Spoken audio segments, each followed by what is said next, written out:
አብዛኛው ተቋሚ ፓርቲም ደግሞ በአብዛኛው ለስልጣን አሰፍስፎ ያለበትና ወደ ምርጫ እንሂድ የሚለውም ለዚያ ነው። ይሄን ዌቭን ተሳፍረን መንግስት እንሆናለን ብሎ የሚያስባለ ነገር ግን የጋራ ዲኖሚኔተር የላቸው። አንድ መንግስት ግንባር ቀደም ኃላፊነት ህግና ስርዓትን ማስከበር ነው።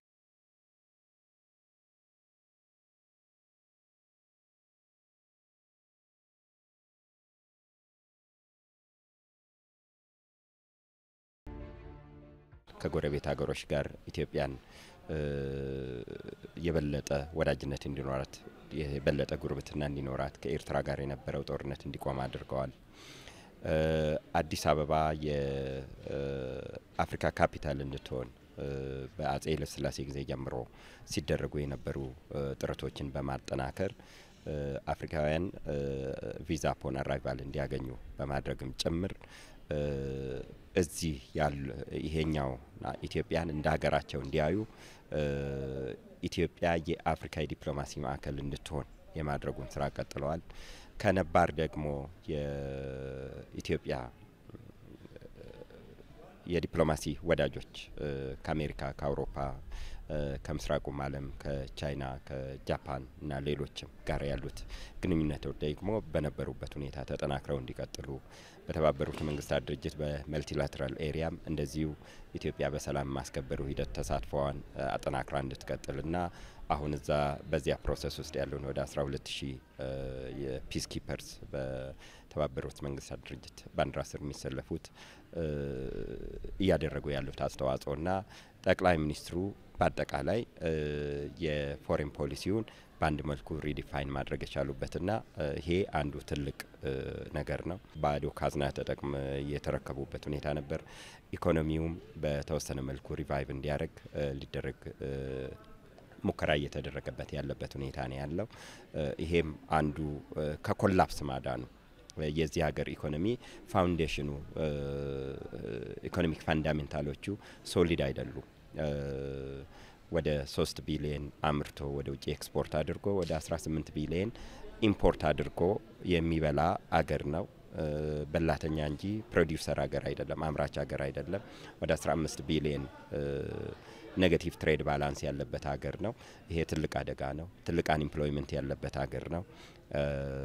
በተለይ ወጣቱ የወጣት ሀገር ነው። ከ70% በላይ የኢትዮጵያ ሕዝብ ወጣት ነው። ያ ትልቅ ቻሌንጅ ነው። በዚያ ኤሪያ ላይ በአግሪካልቸርም በኢንዱስትሪውም በተለያየ መስኩ እያደረጉ ያሉት እንቅስቃሴ የሚበረታታ ነው።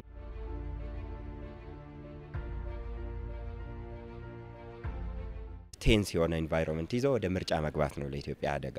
ስለዚህ እኔ የምርጫ ፖለቲካ ለኢትዮጵያ አሁን ቢያንስ ለሚቀጥሉት 5 አመታት አስፈላጊም ከሆነ ለሚቀጥሉት 10 አመታት በኔሽን ቢልዲንግ ፕሮሰስ ላይ ቆይተን ማድረግ ካለብን የሌላ ሀገር ኤክስፒሪየንስን ጭምር አጥንተን ኢትዮጵያን በጸና መሰረት ላይ አቁመን ወደ ዲሞክራሲያዊ ስርዓት ማሸጋገር አለብን የሚል እምነት ነው ያለው። አብዛኛው ተቋሚ ፓርቲም ደግሞ በአብዛኛው ለስልጣን አሰፍስፎ ያለበትና ወደ ምርጫ እንሂድ የሚለውም ለዚያ ነው። ሌላው ደግሞ አሁን ያለውን የብሔር ፖለቲካን ታንስተዋል ወይም የአይደንቲቲ ፖለቲካ ይሄን ዌቭን ተሳፍረን መንግስት እንሆናለን ብሎ የሚያስባለ ነገር ግን የጋራ ዲኖሚኔተር የላቸው። ህዝብ ሊያባላ አገር ሊያፈርስ የሚችል ፖለቲካ ነው በአንድ መልኩ ስታየው።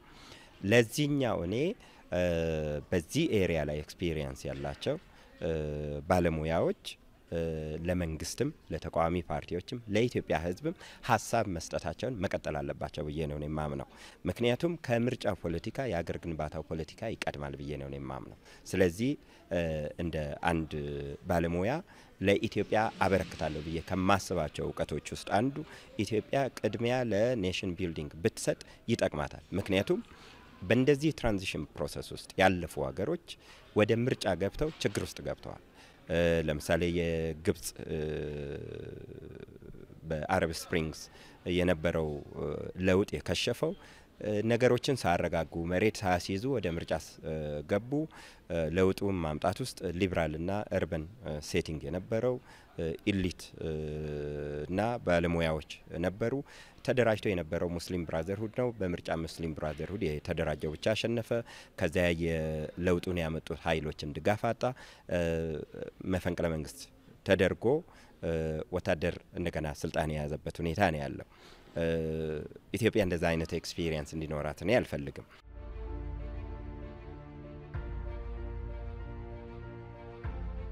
አንድ መንግስት ግንባር ቀደም ኃላፊነት ህግና ስርዓትን ማስከበር ነው። የመንግስት መጀመሪያው ዲዩቲ ሰላምን ማስከበር፣ ህግና ስርዓትን ማስከበር ነው። ዜጎች የሚገባቸውን ኃላፊነት እንደ ዜጋዊ ግዴታቸውን ፕሮፐርሊ ባለመወጣት እየተፈጠሩ ያሉ ነገሮች አሉ። በሁለቱም ሳይድ ዜጎችም የራሳቸውን ራይትስ ኤንድ ዲዩቲስ አውቀው ህግና ስርዓትን ማክበር አለባቸው። መንግስትም ደግሞ ህግና ስርዓትን ፌርና ኢኩዊታብል በሆነ መልኩ ጀስት በሆነ መልኩ ማስከበር አለበት።